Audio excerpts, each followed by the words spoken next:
Anaitwa Mark from Kenya, anasema Pastor, je, umewahi kubatiza mtu?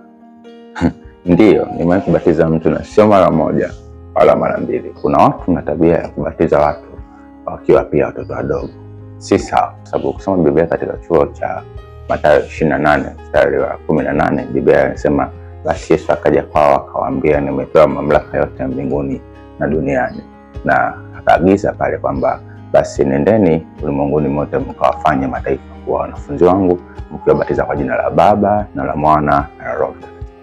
Kwa ni lazima mtu anapokwenda kumbatiza kwanza awe na uwezo wa kusikia, kuelewa. That means huyo mtu lazima awe mtu mzima. Ni nini kinafanya watu wanabatiza watoto wadogo? Even mimi nimekubatizwa na nina ubatizo mara mbili. Kitu kinachofanya watu kubatiza watoto wadogo, wanahisi kwamba ule ndio ubatizo sahihi kwa sababu ya zile sheria za zamani za Musa, ambazo zamani ulikuwa na utaratibu wa kunyunyiza. Kunyunyiza ilikuwa ni utaratibu wa kusanctify mtu, wa kumtakasa mtu, lakini pia haukuwa ni utaratibu wa moja kwa moja. Hasa Bwana Yesu alipokuja akafanya utaratibu rasmi wa kubatizwa kwa maji mengi. Tukisoma chuo cha Yohana 3 mstari wa 23, Biblia inasema Yohana Mbatizaji alienda kubatiza watu kwenye mto Yordani. Kwa nini? Kwa sababu kulikuwa na maji tele. Kwa hiyo ni muhimu sana wewe mtu mzima ubatizwe, lakini pia kabla ya kubatizwa uhubiriwe. Marko 16 mstari wa 15 hadi 18, Biblia inasema basi nendeni ulimwenguni mote mkaihubiri Injili. Aamini na kubatizwa ataokoka, bali asiamini atahukumiwa. Kwa hiyo lazima uhubiriwe ndipo uweze kubatizwa. Bwana Yesu asifiwe. Kumbuka hadithi ya yule towashi wa Kushi.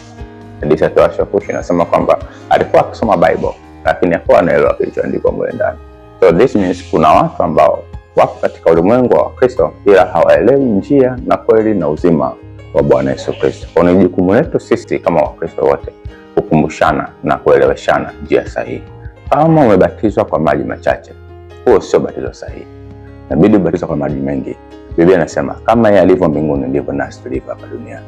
Maana yake ni kwamba yeye alivyoyafanya hapa duniani yameenda sasa mbinguni, sisi tuliopo hapa duniani tuyatimize na tuyaendeleze. Kwa kama unataka kubatizwa kwa mfumo wa Bwana Yesu kama alivyobatizwa yeye, basi wewe sio mtu wa Bwana Yesu. Biblia inasema Mungu mmoja, ubatizo mmoja, Bwana mmoja. Mungu awabariki sana, na Mungu azidi kuwainua, Mungu azidi kuwashindia kila vita. Usisahau